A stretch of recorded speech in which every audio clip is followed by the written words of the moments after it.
international proximity, or they have institutional proximity.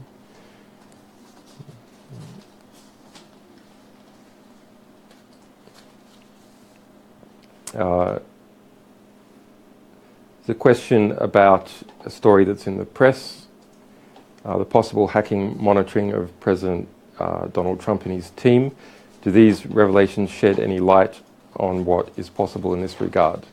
Well, there were earlier press reports that the Trump cabinet has been using an encryption system called Confide, where the messages disappear quite quickly. It's sort of like an extra encrypted version of Snapchat.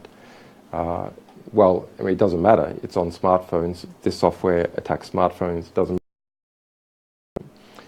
It sets up attack sites, and it writes the software, and then it helps configure it for a hacking attack, and then it gives the people that they've sold it to in a government department, intelligence agency, police service, the ability to press the button.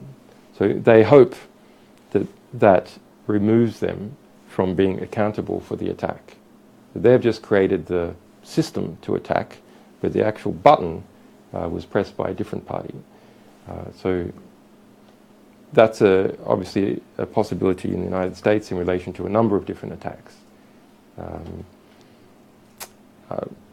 Publications don't say anything directly about the president and cabinet, but that is a general phenomenon of people creating attack systems and facilitating an attack in some way, but being careful about the legalities of actually pressing the button.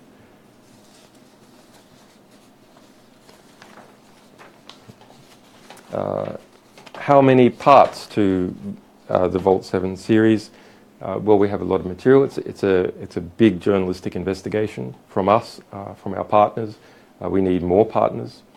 So those who have engaged in journalistic excellence on reporting the material that we have published so far, and has been some good reports. We'll look at those people and try and approach some of them to get them in.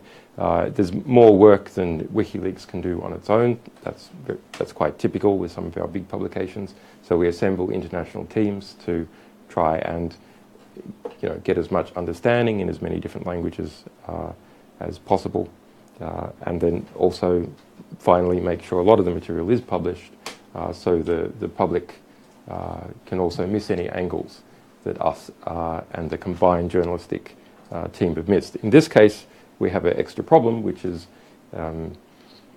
that we have quite a lot of exploits. That is this key attack code that we want to disarm before we think about publishing it, and to have that discussion.